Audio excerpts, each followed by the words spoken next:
Good morning बच्चों। हमने कल संचयन का पाठ पढ़ा था और आज हम ग्रामर पढ़ेंगे। ग्रामर का सेकंड लेसन उपसर्ग और प्रत्यय। तो उपसर्ग और प्रत्यय का जो लेसन है उसमें हम आज पहला पाठ अर्थात उपसर्ग पढ़ेंगे।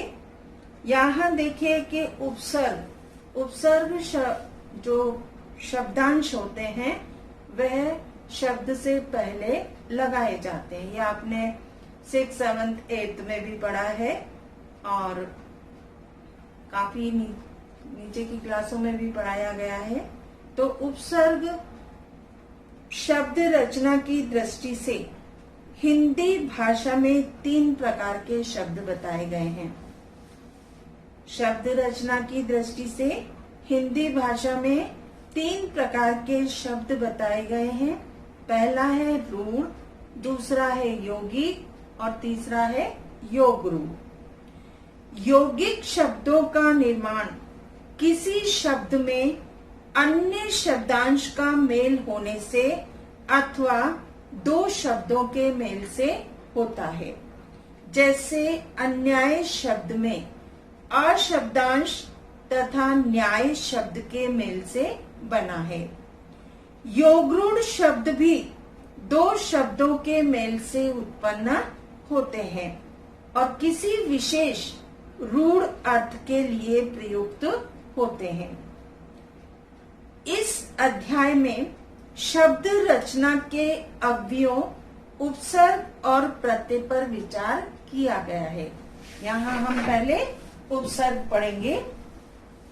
उपसर्ग वे शब्दांश हैं जो किसी शब्द से पूर्व लगकर उस शब्द का अर्थ बदल देते हैं या उसमें कोई नई विशेषता उत्पन्न कर देते हैं। जैसे कु प्लस पुत्र, कुपुत्र।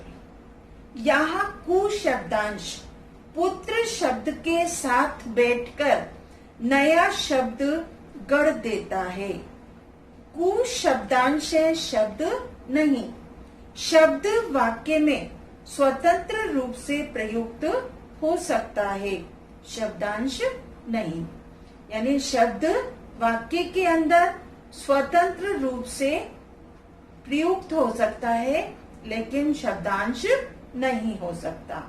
शब्दांश तो किसी शब्द के साथ जुड़कर ही नए अर्थ की रचना में सहायता करता है।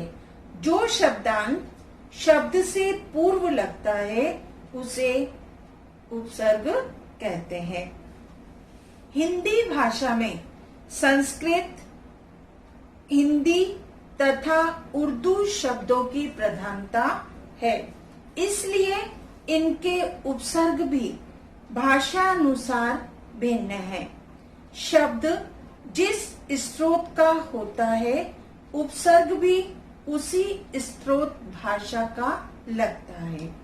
तो यहाँ पर तत्सम संस्कृत उपसर्ग यानी संस्कृत के यहाँ उपसर्ग बताए जा रहे हैं। वो देखिए, मैं आपको बताऊंगी और उदाहरण में 2 ही पढ़ूंगी, बाकी आप लोग देखेंगे। हिंदी में संस्कृत भाषा के निम्नलिखित उपसर्ग हैं जो संस्कृत भाषाओं में ही लगते हैं। जैसे अति, अति का अर्थ है बहुत अधिक। जैसे अति प्लस अंत, अति यंत। अन्य शब्द है अति प्राचीन, अत्याचार। दूसरा है अधि का अर्थ है ऊंचे या श्रेष्ठ। जैसे अधि प्लस कार, अधिकार। अन्य शब्द है अधिशुल्क, अध्यादेश। अनु, अनु का अर्थ है पीछे, बाद में या गौण। जैसे अनु प्लस भव, अनुभव।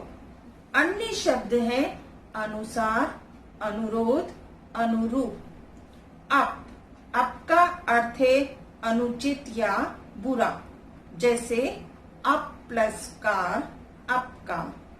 अन्य शब्द है अपकीर्ति, अपमान, अपयश। अभी, अभी का अर्थ है सामने, चारों ओर या वैशिष्ट, जैसे अभी प्लस मान, अभिमान। अन्य शब्द अभीष्ट, अभ्यागत। अव का अर्थ है बुरा, हीन या उप, जैसे अव प्लस मूल्यन, अवमूल्यन। अन्य शब्द है अवतरण, अवनति। आ उपसर्ग का अर्थ है तक या समेत, जैसे आ प्लस कंठ, आकंठ। अन्य शब्द है आक्रमण, आकर्षण। उत का अर्थ है ऊंचा, श्रेष्ठ या ऊपर। उत को उच्च का रूप भी देते हैं, जैसे उत प्लस कर्ष, उत्कर्ष। अन्य शब्द हैं उद्धार, उत्तम। उप का अर्थ है निकट, समान या गौण, जैसे उप प्लस कृत, उपकृत। अन्य शब्द हैं उपकूल, उपग्रह, उपचार। दुस और दुर का अर्थ है बुरा और कठिन, जैसे दुर प्लस आचार, दुराचार। अन्य शब्द हैं दुर्गति, दुर्घटना। नी का अर्थ है निषेध, निपुणता या अधिकता, जैसे नी प्लस यम, नियम। अन्य शब्द हैं नियोग, निवास। निस और निर का अर्थ है रहित, निषेध या बिना, जैसे निर प्लस अपराध, निरअपराध। अन्य शब्द है निश्चल, निरादर। परा का अर्थ है विपरीत, जैसे परा प्लस जय, पराजय। अन्य शब्द है पराभव, पराक्रम। परि का अर्थ है चारों ओर, जैसे परि प्लस क्रमा, परिक्रमा। अन्य शब्द है परिणय, परीक्षा। प्र का अर्थ है अधिक या आगे, जैसे प्र प्लस कृति, प्रकृति।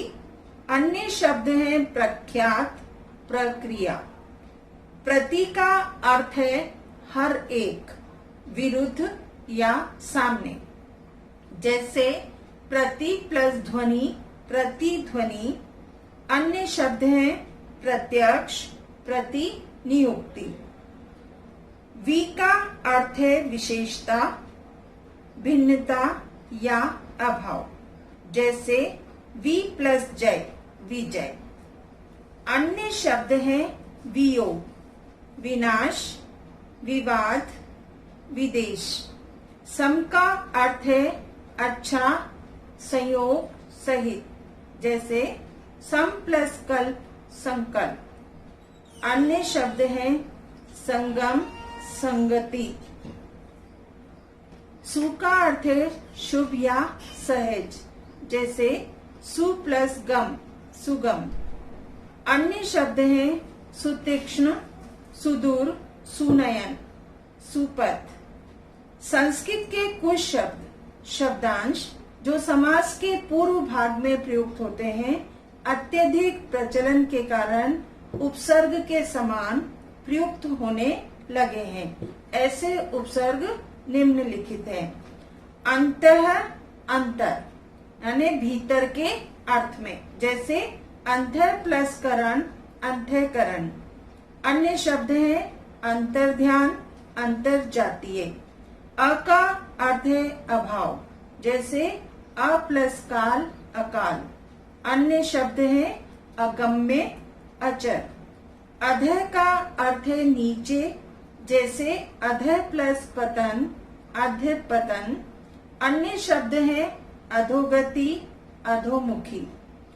अन अभाव के अर्थ में, जैसे अन प्लस अंत, अनंत। अन्य शब्द है अनर्थ, अनाचार। अलम का अर्थ है बहुत, जैसे अलम प्लस कार, अलंकार। अन्य शब्द है अलंकरण। कु का अर्थ है बुरा, जैसे कु प्लस कर, कुकर। अन्य शब्द है कुरूप, कुकृत्य। चिर का अर्थ है बहुत देर, जैसे चिर प्लस कुमार, चिर कुमार। अन्य शब्द हैं चिरजीवी, चिर स्थायी। तिरस और तिर ये निषेध के अर्थ में है, जैसे तिरस प्लस कार, तिरस्कार। अन्य शब्द हैं तिरोभाव, तिरोहित। पर अन्य के अर्थ में, जैसे पर प्लस देश, परदेश।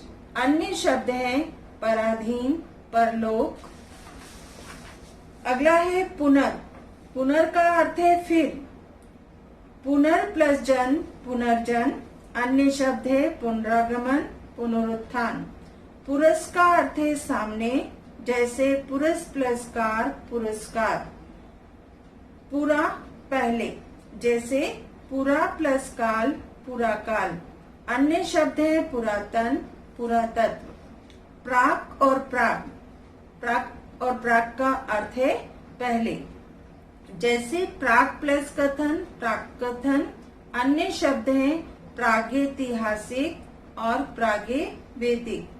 प्रादुर का अर्थ है प्रकट होना, जैसे प्रादुर प्लस भाव, प्रादुर्भाव। अन्य शब्द हैं प्रादुर्भूत।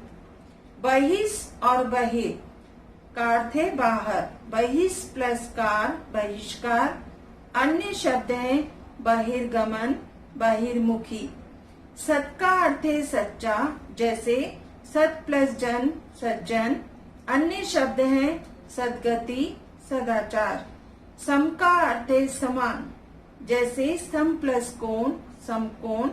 अन्य शब्द हैं समकालिक, समकालीन। स का अर्थ है साथ, जैसे स का अर्थ है साथ, स प्लस कारिता, सहकारिता। अन्य शब्द हैं सहगान, सहचर। स्व का अर्थ है अपना, स्व प्लस जन, स्वजन। अन्य शब्द हैं स्वतंत्र, स्वचालित। स्वयं का अर्थ है अपना, जैसे स्वयं प्लस चालित, स्वयं चालित।